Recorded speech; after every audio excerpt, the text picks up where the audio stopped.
utile, mais à peu de choses. Au contraire, la fidélité à Dieu est utile à tout. En effet, à celui qui est fidèle à Dieu, la vie est promise pour maintenant et pour plus tard. C'est là une parole sûre qui mérite d'être reçue par tous. Oui, nous travaillons durement et nous combattons, parce que nous avons mis notre espérance dans le Dieu vivant. Il est le sauveur de tous, surtout de ceux qui croient. Voilà ce que tu dois commander et enseigner. L'exemple à donner aux croyants. Personne ne doit te mépriser parce que tu es jeune. Mais toi, montre l'exemple aux croyants par tes paroles, ta vie, ton amour, ta foi, ta pureté. En attendant ma venue, applique-toi à lire les livres saints aux chrétiens, à les encourager, à les enseigner. N'oublie pas le don de l'Esprit Saint qui est en toi. Tu l'as reçu quand les prophètes ont parlé et quand le groupe des anciens a posé les mains sur ta tête. Fais tout cela avec grand soin, donne-toi à ce travail entièrement, alors tous verront tes progrès. Fais attention à ta façon de vivre et à ton enseignement. Reste fidèle dans tout cela. Oui, si tu agis ainsi, tu te sauveras toi-même, ainsi que ceux qui t'écoutent. Ne parle pas durement à un homme âgé, mais donne-lui des conseils comme s'il était ton père. Conseille les jeunes gens comme des frères, les femmes âgées comme des mères. Conseille aussi les jeunes femmes comme des sœurs, en toute pureté. Les veuves dans la communauté. Prends soin des veuves, de celles qui sont vraiment seules. Mais si une veuve a des enfants ou des petits-enfants, il faut qu'ils apprennent ceci. C'est d'abord eux qui doivent s'occuper de leur famille. De cette façon, ils rendront à leurs parents et à leurs grands-parents ce qu'ils ont reçu d'eux. Voilà ce qui plaît à Dieu. La veuve qui n'a personne pour s'occuper d'elle et qui reste complètement seule a mis sa confiance en Dieu. Jour et nuit, elle prie et supplie Dieu sans cesse. Mais la veuve qui cherche seulement son plaisir, elle est déjà morte, même si elle paraît vivante. Voilà aussi ce que tu dois rappeler aux veuves pour qu'on n'ait rien à leur reprocher. Si quelqu'un ne s'occupe pas de sa famille, surtout de ses parents les plus proches, il a rejeté la foi. Il est plus mauvais qu'un incroyant. Au groupe des veuves, inscris seulement une femme qui a au moins 60 ans. Elle doit s'être mariée une seule fois. Il faut qu'on la connaisse pour tout ce qu'elle a fait de bien. Elle a élevé ses enfants, elle a bien reçu ceux qui venaient chez elle, elle a lavé les pieds des chrétiens, elle a aidé les malheureux, elle a fait toutes sortes de bonnes actions.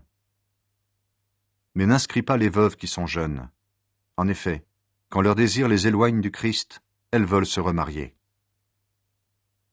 Alors elles sont coupables, parce qu'elles ne sont pas fidèles à la promesse qu'elles ont faite au Christ. Comme elles n'ont rien à faire, elles prennent l'habitude d'aller de maison en maison. Non seulement elles ne font rien, mais encore elles bavardent. Elles s'occupent de ce qui ne les regarde pas. Elles disent n'importe quoi. Je veux donc que les jeunes veuves se remarient, qu'elles aient des enfants, qu'elles dirigent leur maison. Alors, elles ne donneront pas à nos ennemis l'occasion de dire du mal de nous.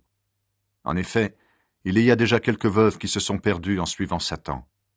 Quand une femme croyante a des veuves dans sa famille, elle doit les aider.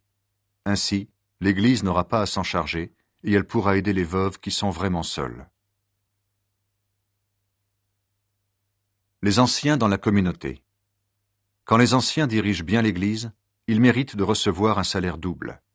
Ils le méritent surtout quand ils travaillent durement au service de la parole et pour enseigner. En effet, les livres saints le disent. Quand le bœuf travaille pendant la récolte, ne l'empêche pas de manger les épis. Et encore, l'ouvrier doit recevoir un salaire. Il faut 2 ou 3 témoins pour accuser un ancien. Sinon, n'accepte pas qu'on l'accuse. Fais des reproches devant tout le monde à ceux qui commettent des péchés. Alors, les autres aussi auront peur de mal faire. Voici ce que je te demande avec force devant Dieu, devant le Christ Jésus et devant les anges de Dieu.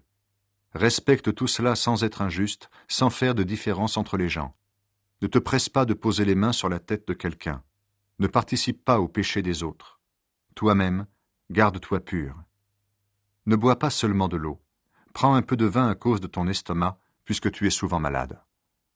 On s'aperçoit tout de suite des péchés de certaines personnes avant même de les juger. Au contraire, chez d'autres, on s'en aperçoit seulement plus tard. Les bonnes actions, elles aussi, se voient tout de suite. Même celles qu'on ne voit pas tout de suite ne peuvent pas rester cachées. Les esclaves et leurs maîtres. Tous ceux qui sont esclaves doivent penser ceci. Leurs maîtres sont dignes d'un grand respect. Alors on ne se moquera pas du nom de Dieu ni de notre enseignement. Les esclaves qui ont des maîtres croyants sont leurs frères. Mais ce n'est pas une raison pour que ces esclaves leur manquent de respect. Au contraire, ils doivent les servir encore mieux. En effet, ces maîtres qui profitent de leur service sont des croyants aimés de Dieu. Tous les malheurs viennent de l'amour de l'argent. Voilà ce que tu dois enseigner et recommander. Il y a des gens qui enseignent des erreurs. Ils ne suivent pas les vraies paroles de notre Seigneur Jésus-Christ, ni l'enseignement qui va avec notre foi. Ce sont des gens que l'orgueil rend aveugles. Ce sont des ignorants, des malades, qui discutent et se battent sur des mots. Cela provoque des jalousies, des disputes, des insultes, des soupçons méchants, des discussions sans fin entre personnes qui ont l'intelligence tordue. Ils ne voient plus la vérité. Ils pensent que la foi en Dieu est un moyen pour devenir riche. C'est vrai, la foi en Dieu est une grande richesse, à une condition. Il faut se contenter de ce qu'on a. Nous n'avons rien à porter sur cette terre et nous ne pouvons rien emporter non plus. Alors, si nous avons de quoi manger et nous habiller, cela doit nous suffire. Mais ceux qui veulent devenir riches tombent dans la tentation. De nombreux désirs stupides et dangereux les prennent au piège. Ils conduisent les gens vers la mort et les détruisent. Oui, la racine de tous les malheurs, c'est l'amour de l'argent. Plusieurs l'ont trop cherché, c'est pourquoi ils se sont perdus loin de la foi. Ils ont beaucoup souffert, et c'est leur faute. Conseils à Timothée. Mais toi, homme de Dieu, évite ces choses-là. Cherche à être juste, sois fidèle à Dieu. Vis avec foi, amour, patience et douceur. Combat le beau combat au service de la foi, afin de vivre avec Dieu pour toujours. C'est pour cette vie qu'il t'a appelé.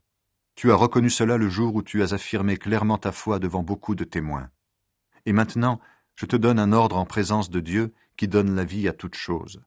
Je le fais aussi en présence du Christ Jésus qui a rendu un beau témoignage devant Ponce Pilate. Garde le commandement que tu as reçu en restant sans tache et sans défaut jusqu'au jour où notre Seigneur Jésus-Christ paraîtra. C'est Dieu qui fera paraître le Christ au moment qu'il a fixé. Il est la source du bonheur et le seul maître de tout, le roi des rois et le Seigneur des seigneurs. Il est le seul qui ne meurt pas. Il habite une lumière que nous ne pouvons pas atteindre. Personne ne l'a vu, personne ne peut le voir. À lui honneur et puissance pour toujours. Amen. Conseils aux riches. Recommande aux riches de ce monde de ne pas être orgueilleux, qu'ils ne mettent pas leur confiance dans une richesse qui ne dure pas, mais qu'ils la mettent en Dieu. C'est lui qui nous donne toutes choses généreusement pour que nous en profitions. Dis-leur de faire le bien, d'être riches en actions bonnes. Qu'ils donnent de bon cœur et partagent avec les autres. Ainsi, ils mettront en réserve pour l'avenir un trésor beau et solide, et ils pourront posséder la vraie vie. Salutations. Timothée, garde fidèlement ce que Dieu t'a confié. Évite les discours creux et contraires à la foi, les critiques présentées par une fausse connaissance. Certains ont cru posséder cette connaissance et ils se sont éloignés de la foi. Que l'amour de Dieu soit avec vous.